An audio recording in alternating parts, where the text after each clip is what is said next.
आज ही Doubtnut app download करें। Doubtnut पर होगा अब आपके सभी मैथ्स, केमिस्ट्री, फिजिक्स और बायोलॉजी डाउट्स का सफाया। बस अपने क्वेश्चन की फोटो खींचो, उसे क्रॉप करो और तुरंत वीडियो सोल्यूशन पाओ। Download now. असर्शन रीजन का हमारे पास में क्वेश्चन है जिसमें असर्शन दे रखी है कि फाइटोप्लैंक्टन अगर डिस्ट्रॉय हो जाता है तो सी की फूड चेन अफेक्ट होगी। बिल्कुल सही बात है।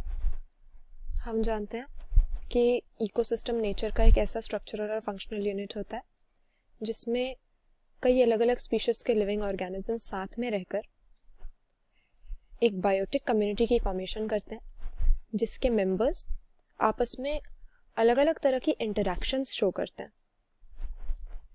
और इन्हीं इकोसिस्टम्स का एक सबसे इम्पॉर्टेंट एलिमेंट होता है इनकी फूड चेन, जिसमें फूड चेन की अलग अलग स्टेजेस से होते हुए यानी डिफरेंट ट्रॉपिक लेवल्स से होते हुए एनर्जी का फ्लो इकोसिस्टम के अंदर एक यूनिडायरेक्शनल वे में होता है। यूनिडायरेक्शनल हम क्यों कहते हैं? क्योंकि एनर्जी प्रोड्यूसर्स से कंज्यूमर्स की तरफ हमेशा फ्लो करती है। प्रोड्यूसर्स वो ऑर्गेनिजम्स होते हैं जो कि फोटोसिंथेसिस कर सकते हैं, खुद अपना खाना सिंथेसाइज कर सकते हैं, जबकि कंज्यूमर्स सारे के सारे वो हो गए जो कि हेटेरोट्रोपिक हैं और ये प्रोड्यूसर्स पे डायरेक्टली या इनडायरेक्टली अपने न्यूट्रिशन के लिए डिपेंड कर रहे हैं। तो कंज्यूमर तो कभी प्रोड्यूसर को एनर्जी दे नहीं सकता। एनर्जी हमेशा एक ही डायरेक्शन में प्रोड्यूसर से कंज्यूमर की तरफ फूड चेन में जाती है। और फाइटोप्लैंक्टन जो है हमारे, वो किसी भी एक्वेटिक इकोसिस्टम के, चाहे वो फ्रेश वाटर हो या मरीन हो, सबसे इम्पॉर्टेंट प्रोड्यूसर होते हैं।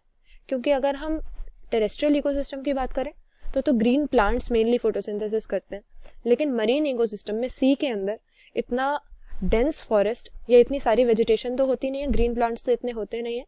तो मेनली फाइटोप्लैंक्टन यानी फोटोसिंथेसिस परफॉर्म करने वाले, वाटर के करंट्स पे पैसिवली फ्लोट करने वाले ये प्रोटिस्ट हैं या दूसरे तरह के माइक्रो ऑर्गेनिजम्स हैं जो कि एक्वेटिक इकोसिस्टम के अंदर प्रोड्यूसर की तरह यानी ऑटोट्रोपिक ऑर्गेनिज्म की तरह एक्ट कर रहे हैं, जो कि सबकी न्यूट्रिशनल रिक्वायरमेंट्स को पूरी करेंगे। तो क्लियर सी बात है, अगर फाइटोप्लैंक्टन ही नहीं रहेंगे तो हमारा जब प्रोड्यूसर ही खत्म हो गया तो फूड चेन शुरू ही नहीं हो पाएगी, फूड चेन का पहला लेवल ही गायब हो गया और ऐसे में इकोसिस्टम पूरा का पूरा डिस्ट्रॉय हो जाएगा। ये बात बिल्कुल सही है। लेकिन रीजन वाला स्टेटमेंट हमें क्या दे रखा है कि ट्रीज रिन्यूएबल एनर्जी का बेस्ट सोर्स है। अब हालांकि ट्रीज को हम रिन्यूएबल कह सकते हैं क्योंकि अगर फॉसिल फ्यूल से इनको कंपेयर करें, जैसे हमारे कोल हैं, पेट्रोलियम है, ये तो अगर एक बार ख़त्म हो जाए तो दोबारा हमें मिल नहीं सकते क्योंकि मिलियंस ऑफ ईयर्स लगे हैं इनको हाई टेम्परेचर और प्रेशर में अर्थ के सरफेस के अंडर बनने में।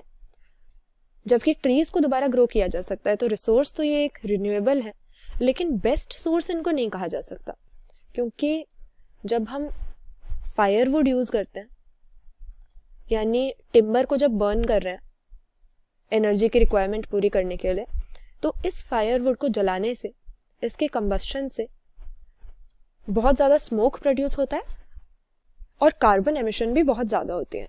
तो हालांकि ट्रीज, प्लांट मटेरियल या फायरवुड की अगर हम बात करें, ये रिन्यूएबल एनर्जी में तो आ जाएगा, लेकिन बेस्ट सोर्स नहीं माना जा सकता क्योंकि बहुत ज़्यादा पोल्यूशन इससे होता है।